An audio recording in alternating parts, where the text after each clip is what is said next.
Yeah, this video is going to be about fixing a screen door hinge. I mean, it sounds stupid, but the door cost $400 and I figured out my hinge was broken and I have to fabricate one. I'm not a fabricator.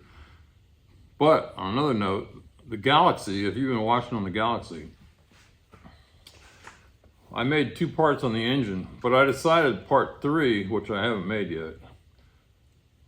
I don't want to take this engine out and just not be able to get it and then the car stuck on the lift. So I found a 302 with a FMX transmission.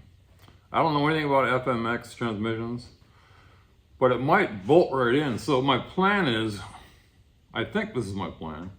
On Sunday, today's Thursday, I'm gonna go to this guy's house on Sunday about 20 minutes from me.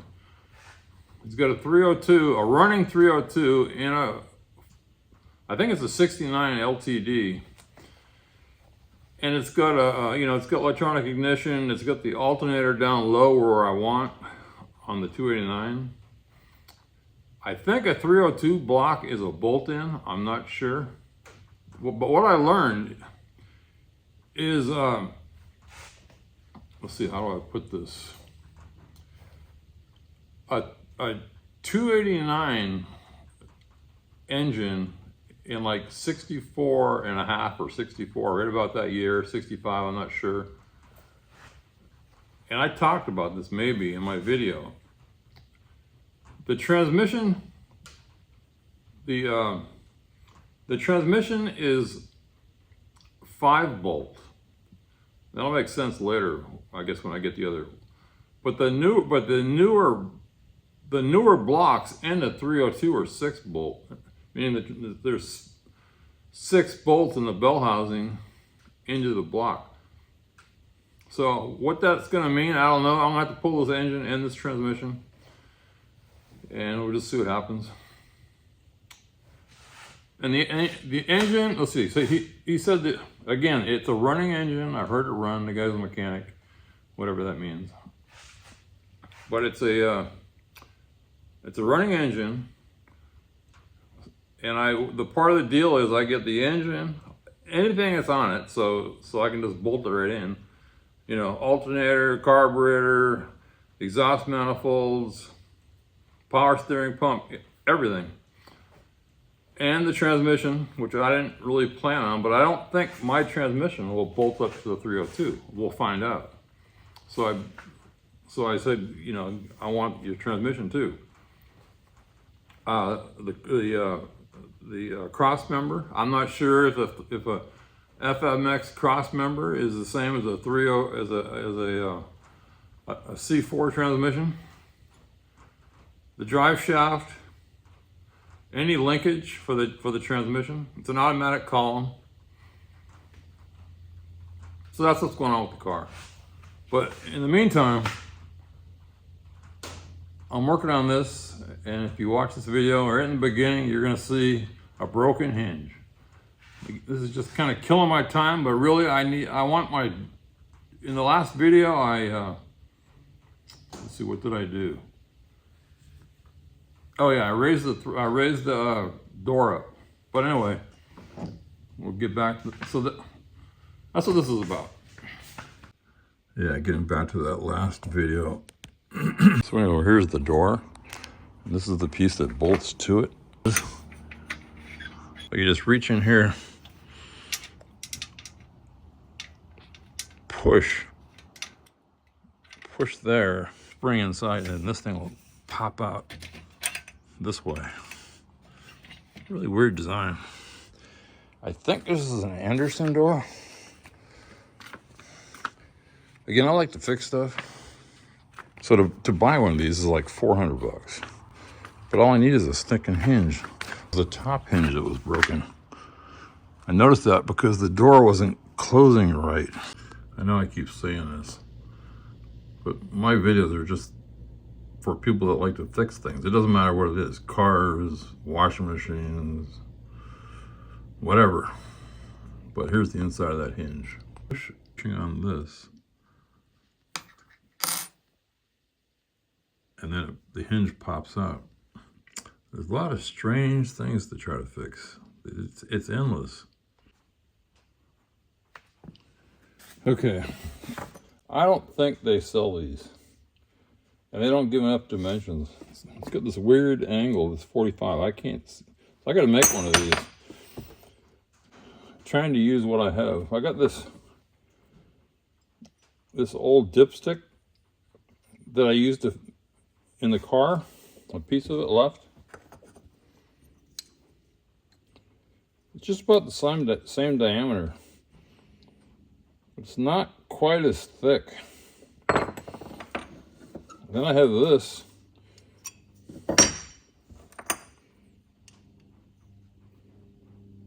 It's about the same diameter.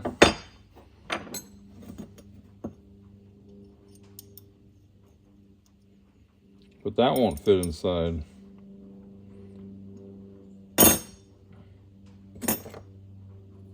But it will fit inside of this. I mean, my thoughts are, this is an old door hinge. I could just put some welds in here, cut these off. That way I'll have a tube. Then I would have to drill the center out. And then find some sheet metal. I know I have some sheet metal. I can get some off the car.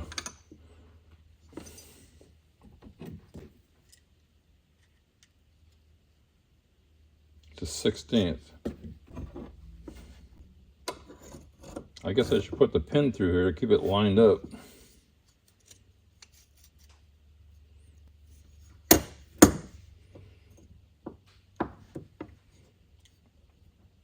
Anyway, I guess that's what I'm going to do. I mean, I got nothing better to do today.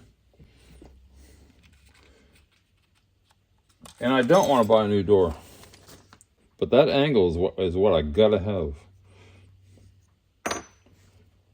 So I'll probably bend that angle, leave it long on both sides, and then cut it and weld it. That's my plan. In the meantime, I don't want to lose any of these pieces. That's why I have this baggie.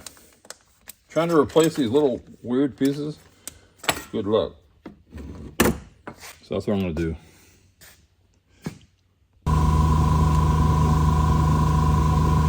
It's like between 14 gauge and 1/8.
getting harder to sharpen drill bits because I can't see that close.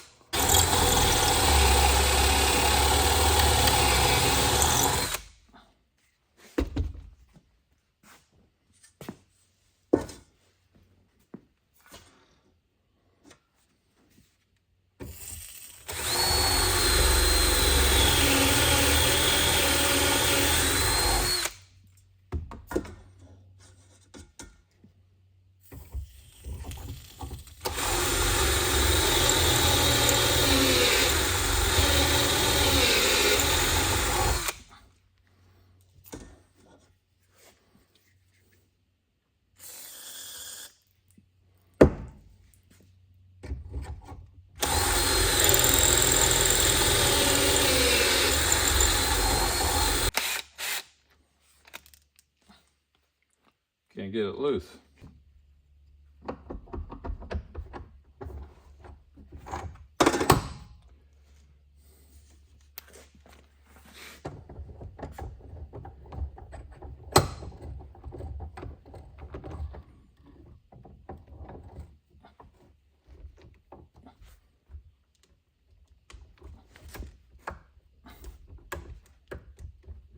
Not even sure which way.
Okay.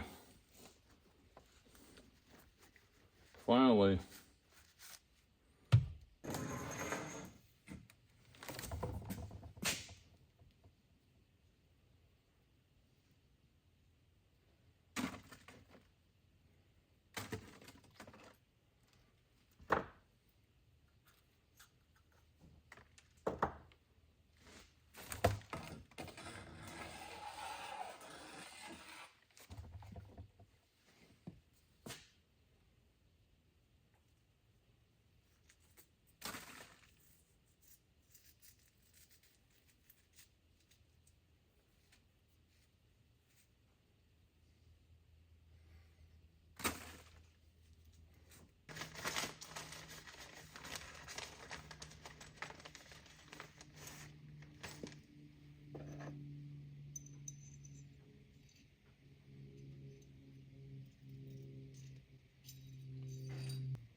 So anyway, this is the next day on this hinge thing.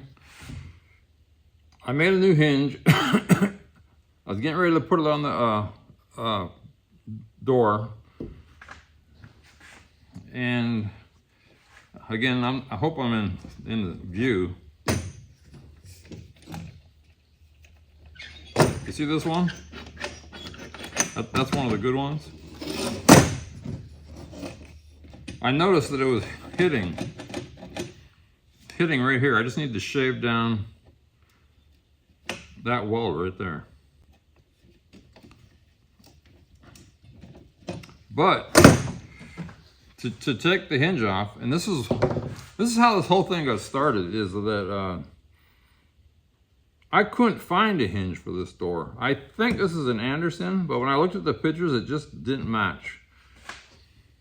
So the way you get these out, it took me a while to figure it out. But this is how you do it. Just get any kind of something, any kind of tool. I'm just using this because it's got kind of a handle. Just flip it over. Put it in the end. So I'm putting it into that end of this thing. And I'm going to push. There's a spring inside.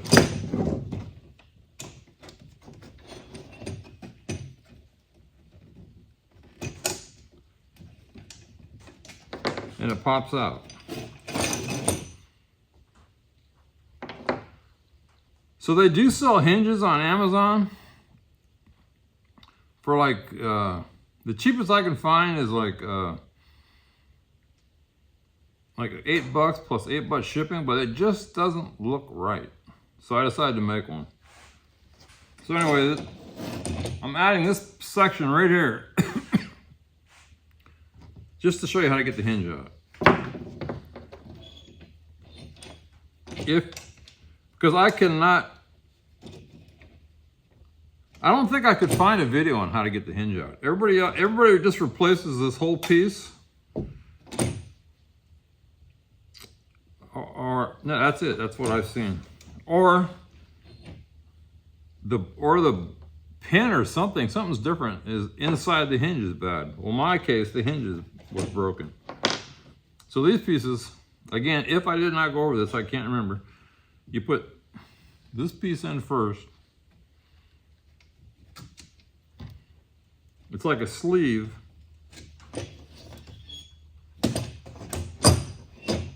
That really holds this in, but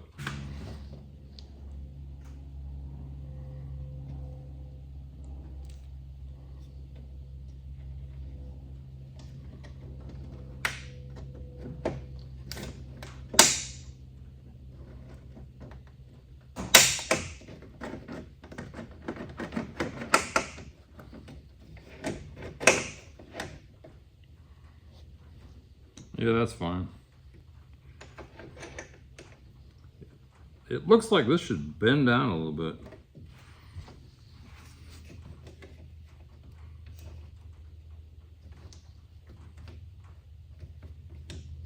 So I might try to do that. I'm afraid I'm gonna break my weld loose. But I'm gonna try it.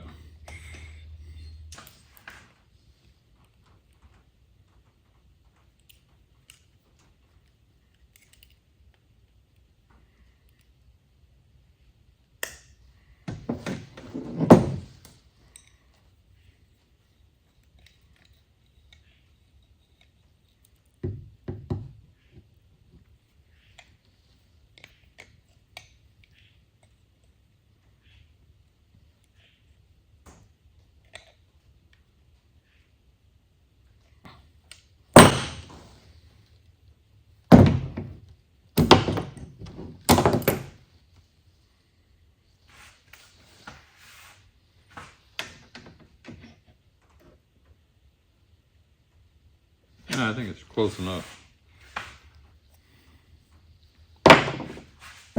In the summertime, you can put this out in the sun and it heats up real fast. But it's pretty cold out, so.